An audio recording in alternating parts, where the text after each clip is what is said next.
Hi everyone, Carter Krishnaiyer here.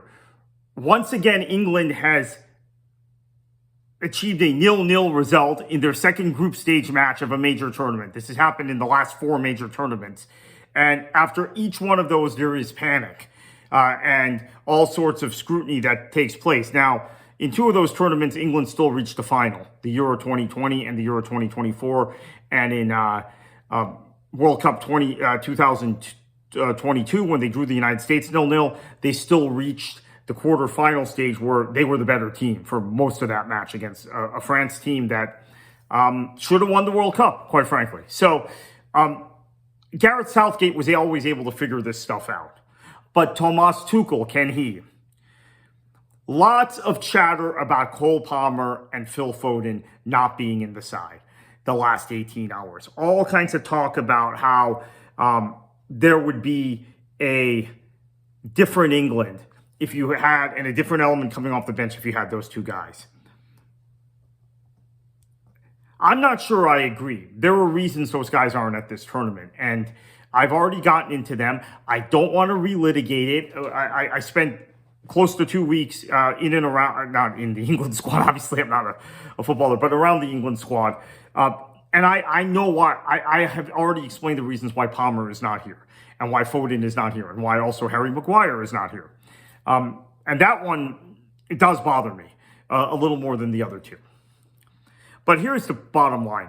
The solutions for Thomas Tuchel are in the squad that he picked.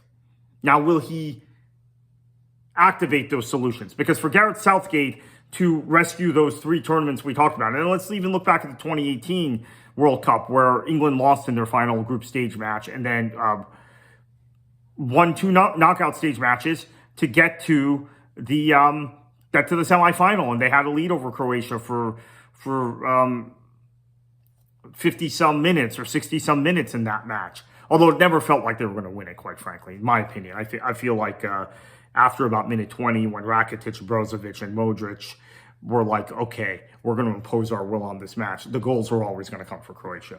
But that's my opinion. I know other people watched it other ways and told me that England should have won that match. Everybody watches football and consumes football differently. But Southgate found solutions. He found solutions for all the criticism he got. He found solutions. Tuchel has some very obvious solutions in his team. So first off, where in the world is Ollie Watkins? I guarantee you a Southgate-managed team, Watkins comes on yesterday. Whether he's playing right behind Harry Kane, whether you put him on the right, and you bring him in for Madueke instead of a not-so-fit Saka, or maybe you move Madueke. Maybe you bring him on for Bellingham and you play him behind Kane instead of bringing on Rodgers, although you have the option of playing Rodgers on the left. A lot of solutions in this team. So where is Ollie Watkins? Because I think Watkins would have come on for Southgate and maybe not gotten a goal, but England would have created more clear-cut chances. I have to say, Ghana was very comfortable for most of the match. To the point where I'm sitting back this morning thinking, how did Ghana not win the match? Yeah, they didn't really attack, but they should have had a penalty. I think they should have had a penalty.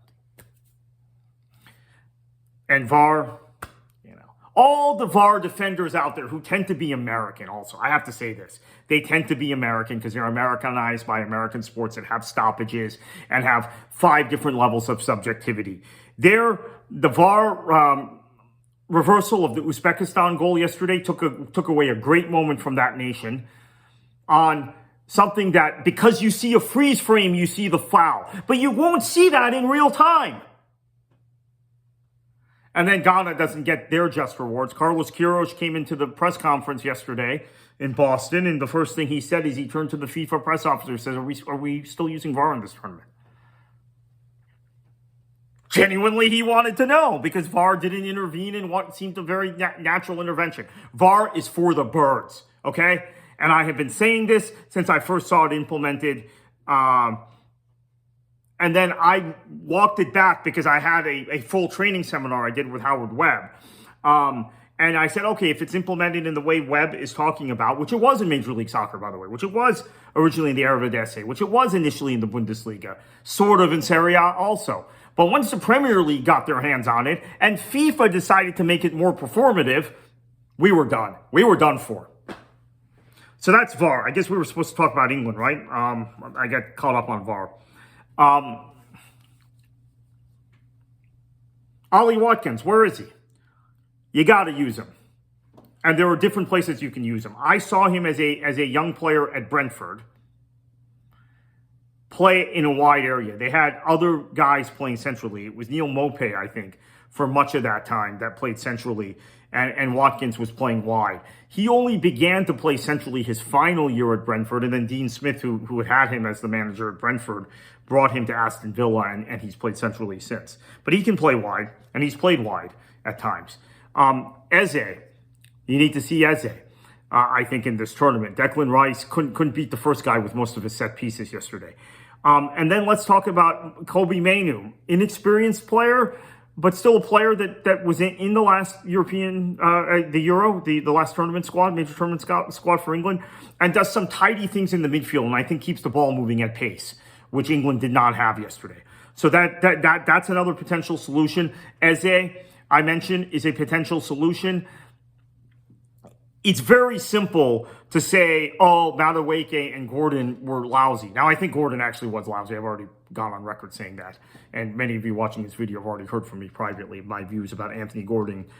Historically, have matches like the match he had yesterday at Everton and at Newcastle. And if you're Thomas Tuchel, you have to know those tendencies and get him off at halftime. And he waited 20 minutes too late.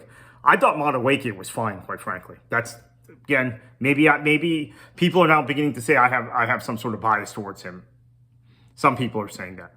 Maybe. I like his game, and I see what value he adds. Now, is he a fit Bukayo Saka? No, he's not. Does Rashford add that much? I'd prefer to play Rodgers out there, actually, and so then here's what you do: you bring Rodgers out, you bring Rodgers in. Okay, he play him on the left. He'll cut inside. Here's Bellingham. Bellingham can play a little higher up then. Then you got O'Reilly overlapping, or you got Jed Spence overlapping. Jed Spence's right foot is really good. So as an overlapping runner with a guy who's naturally right-footed, he can be very, very useful. And I think Tuchel was thinking a little bit of that when he started Spence yesterday. And Gordon was cutting inside, but Gordon cutting inside and effectively playing Bellingham out of some situations is not the same as Rodgers, right? He doesn't have the same skill set. So that's a solution. On the back line, I think Guehi and Konsa are fine. Obviously, Reece James is your right back. I mean, a possible solution is to play Reece James in midfield. I asked Tuchel directly about that during one of the training sessions. He said he plays right back for us, but he left open the possibility. And we saw James at the end of the match against Croatia step into midfield when Spence came on and played right back, actually. I think Jed Spence is possibly your backup right back also, although Konsa can play right back, certainly. John Stones can play right back, but I'm not sure I want to see Stones again in this tournament, if I'm honest with you. He got his game. He's now played in 1, 2, 3, 16, 18, 20, 22, 24, 26. He's playing 6 straight England tournament teams. Good for him. That's a milestone. That's crazy, considering he's been on and off as a club player. He's had some great seasons. Man City doesn't win the league title in the 18-19 season without him. But there's several league titles Man City win whether he's in the team or not, right? So that's kind of like his club form and his injury tendencies. Okay, what else? I think Harry Kane will find it. Frustrating match for him, but it was because of all of these other factors. And I do think something very, very apparent to me about Declan Rice is that he's a bit knackered.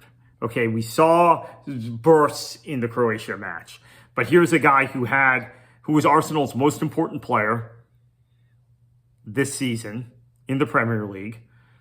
They win the Premier League. He's Arsenal's most important player in the Champions League. They get to the final of the Champions League. They get to the final of the League Cup. I think in the FA Cup they lost earlier, right? But they get to the finals of all these major competitions. He has played so much football. And I heard the Telemundo commentators yesterday talking about his 60-plus matches this season. And yeah, he's knackered. So I'm not comfortable with pulling Declan Rice out of the team for a match, but maybe you have to. Maybe that's where you get Eze or Mainoo in. playing with Anderson. Anderson played a lot of games too. Remember, Nottingham Forest went to a European semifinal. In addition to having a Premier League season where they had to claw out of the bottom three later in the year. So guys are tired, but the solutions are there. England have the solutions on their bench. Now it's up to Tuchel to activate those solutions.